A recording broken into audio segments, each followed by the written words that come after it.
Who are we? We are a group of people, we are Catholic, and all that we do is first and foremost for the faith. We acknowledge God, we acknowledge all the teachings of the Catholic Church, we acknowledge, in other words, we acknowledge heaven, hell, Christ is our Lord, we acknowledge the Trinity, and so forth. Now, before I go any further, I'd like to make a statement, and it's this. Every single institution of this state has declared war on the people. We will prove everything we say. We should be reasonably and just as we go along making these presentations. We know that we have a constitution, but most people didn't know.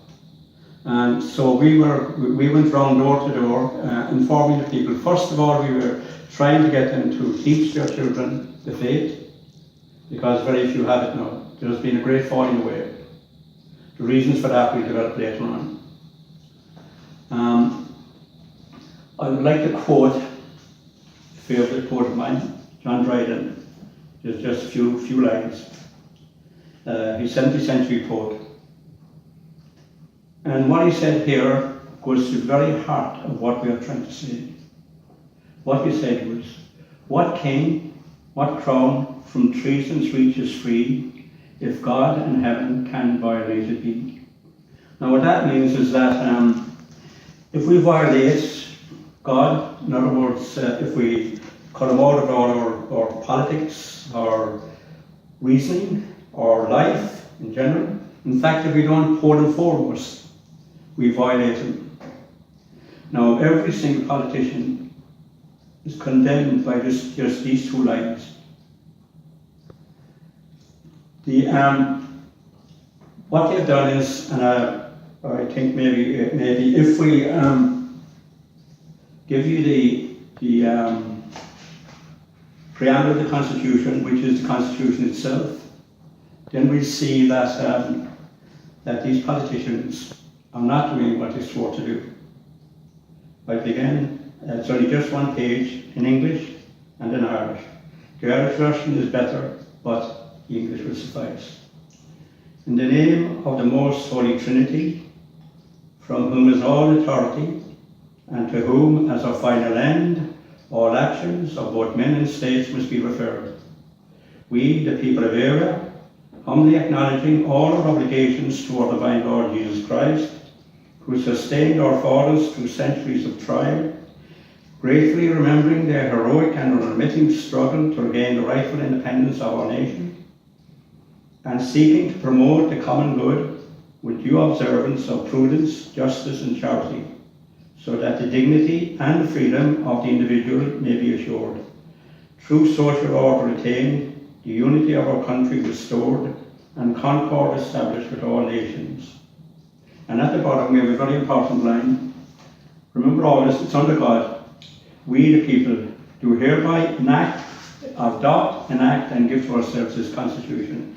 Now what that means is that we are the kings up here where I read out Dryden. What king, what crown from treason preaches free. We are the kings of the Constitution. The politicians, the judges, the executive, no one who swears and is employed by us to take care of the state can be in the Constitution, not as a public individual. As a private individual, later on, they will have all the rights to the Constitution. But they're employed by us now for to do what we tell them. And therefore, the law of the Constitution is called the natural law. And the natural law comes from the divine law, the eternal law or the divine law.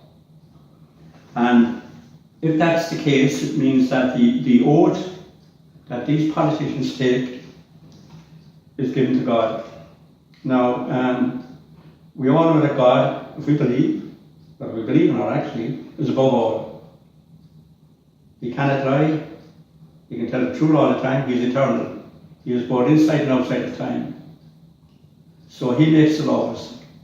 So it means that the Constitution, the natural law, keeps the politicians and the judges and all the others in their place. They must obey this. This is our safety net, the natural law. When we quote the natural law, we quote the eternal law. So, are the politicians doing this? Now, I'll give you one instance. The power of the Constitution. About a few years ago, when Enda Kenny, before he became elected as Taoiseach on the first occasion, I heard he was downtown outside the Imperial Hotel and he was meeting journalists and answering questions, supposedly. I decided to go down there, so I went down there and I saw the three journalists and Enda Kenny and his shadow cabinet. In my opinion, they were only shadows anyway. They were there, so I went over and I went to the journalist and I asked them, I said, do you mind, I said, if I talk to Mr. Kenny? And one of them threw up his eyes and said, you're a bit thought to do it better than I would anyway, I'm answering that. I said, I know. So I went over anyway and I said, Mr. Kenny? I said, yes. I said, my name, I gave my name. And I said, as your employer, I come down to tell you what to do. I said, I believe, I said, that you will probably be elected as Taoiseach. I said, all the politicians have been in treason against the Constitution. I said, and all the judges, I said, the judiciary, I said, the legislature, the judiciary, and the executive. They're an open treason, I said. It's open game on the Constitution. They just won't obey it. And I said, if you're elected and given you an order as your employer, by the way, I said, I'm your employer. I said, what? I said, am I your employer? And he said, yes, you are. I said, sorry, I said, I'd like the journalist to hear it there. Do I employ you? I said, you do. Now he found it hard to get it out, but he had to, because in this book here, we are their employers. So that was, I talked to him for a few moments, I gave his orders, and I did give him orders. I said, when you become elected, I said, obey the Constitution. Or if I should get power, I said, I probably won't, but if I should get power, I said, you pay their price if you don't. So anyway, I turned and I walked away, and the three journalists ran after me, and they were clapping my back and everything else, and they were saying that was great, you know. I said, no, I said, what is? I said, it's in the Constitution. I said, he had that power. So they asked people to make a statement, and I told them, I said, well, three nice people, young journalists, I said, making their living probably with, they probably had, what they call it, loans in the house and everything else, and they probably had wife and children. There was one lady and she had a child. And they asked me for a statement. I told them, I said, if I give you a statement, I said, you would never again, if you print it, you would probably never again get a job in Ireland as a journalist. So they were wondering. And I quoted, I think, Article 65 of the 1920 Government of Ireland Act. And they listened to it. I said, in this act, I said, the Freemasons were given free rein over the law, both in the north and in the south of Ireland. And anyone who they designate were also over the law. Now, as you know, the principle is, if you're over the law, those who are under it are under you, and therefore you can do what you like. So they copped on and left it at that, so I walked away. Now, this is why I say that they're in open treason. They're doing it all down through the years, every single one of them. The Labour Party, by the way, the Labour Party are on the Workers' Party in shirt and tie, that's all they are. All of them came from the Workers' Party, all the leaders. Fianna Fáil, since David Era left the party, or retired, Fianna Fáil ceased to be Fianna Fáil. The Fine Gael, they are what they are. They're strongly influenced by the Masonic lodges, much more so than Fianna Fáil. The Sinn Féin, they are what they are. They disobey the Constitution. They dance to a different master. And the Greens, I say the Greens, they're nondescript. They're just green socialists. They're not hardline.